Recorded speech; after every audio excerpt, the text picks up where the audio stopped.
adalah kelumpuhan tiba-tiba pada saraf wajah.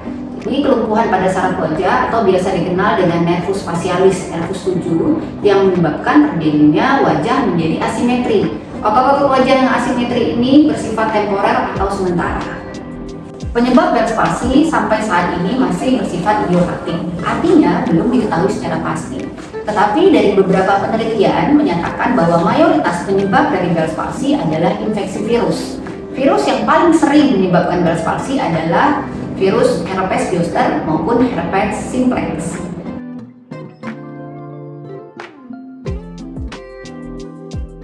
Gejala dari Bell's palsy yang paling sering terjadi adalah wajah menjadi asimetri. Wajah menjadi menceng sebelah, biasanya disertai dengan mata yang tidak dapat menutup, dahi yang tidak dapat mengangkat, kemudian mulut yang tidak dapat menutup sempurna, dan senyum menjadi mereng atau menceng. Gejala lain yang sering terjadi adalah adanya gangguan di telinga. Biasanya pasien juga mengeluhkan kesulitan untuk berkonsentrasi karena nyeri di telinga, dan juga terkadang disertai dengan adanya gangguan indera pengecap.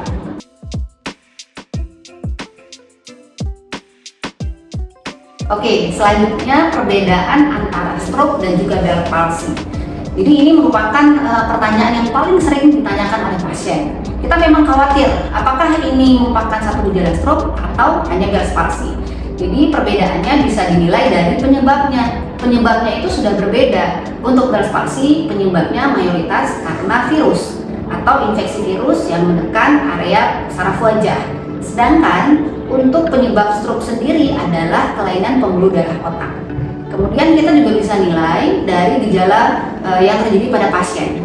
Pada pasien dengan Bell's palsy, wajah itu menceng, tetapi mata juga tidak bisa menutup. Sedangkan pada pasien stroke, dia wajahnya menceng, tetapi kedua mata masih bisa menutup.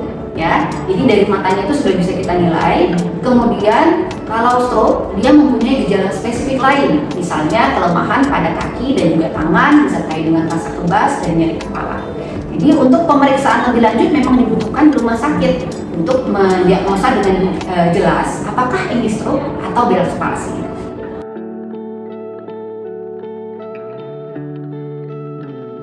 Sebelum kejadian, gimana sih caranya supaya kita mencegah terjadinya Bell's palsy? Karena Bell's palsy disebabkan oleh infeksi virus, maka yang bisa kita lakukan adalah meningkatkan imunitas. Meningkatkan imunitas itu dengan pola hidup sehat, kemudian makan teratur, kemudian berolahraga, dan tidak merokok, serta menjaga kebersihan lingkungan. Pengobatan Bell's palsy sendiri, apabila Anda telah terkena Bell's palsy, langsung ke rumah sakit. Di rumah sakit, nanti dokter spesialis saraf akan memberikan obat-obatan berupa antivirus maupun anti radang. Setelah Anda mendapatkan medikamentosa dari dokter spesialis saraf, maka akan dilanjutkan dengan program rehabilitasi medik. Program rehabilitasi medik ini bertujuan untuk memperbaiki fungsi otot wajah dan juga untuk menguatkan otot wajah yang lemah, serta memperbaiki dan mempercepat proses pemulihan dari Bell's palsy.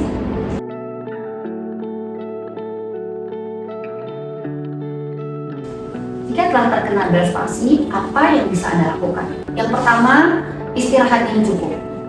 Lalu, hindari stres. Karena jika Anda stres dan kurang istirahat, itu akan menurunkan sistem imun Anda sendiri. Seperti kita ketahui, penyebab Bell's palsy adalah karena infeksi virus mayoritasnya, maka kita akan melakukan hal-hal yang bisa meningkatkan imunitas kita. Kemudian, lakukan kompres air hangat pada area wajah yang terkena. Kompres air hangat disertai dengan latihan-latihan yang bisa dilakukan di rumah. Ulangi kembali lagi latihan yang sudah diberikan oleh fisioterapi di rumah sakit. Semakin sering dan juga rutin Anda melakukan latihan, maka akan semakin cepat proses pemulihannya. Jangan lupa gunakan kacamata dan juga helm pelindung, atau juga bisa menggunakan masker saat Anda beraktivitas di luar untuk melindungi area wajah.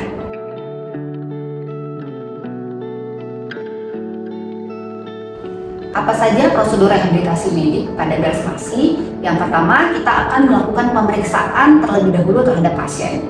Maka pasien akan diberikan prosedur rehabilitasi sesuai dengan kondisi klinisnya. Kita bisa memberikan beberapa modalitas. Modalitas yang diberikan seperti infrared, kemudian shortwave dari termi, untuk meredakan peradangan pada area saraf wajah. Kemudian beberapa pasien juga kita berikan electrical stimulasi pada motor point area wajahnya. Lalu juga bisa diberikan tindakan laser terapi untuk mempercepat proses pemulihan. Setelah diberikan modalitas terapi yang sesuai dengan kondisi klinis pasien, maka pasien juga akan mendapatkan terapi latihan di rumah sakit disertai dengan program massage.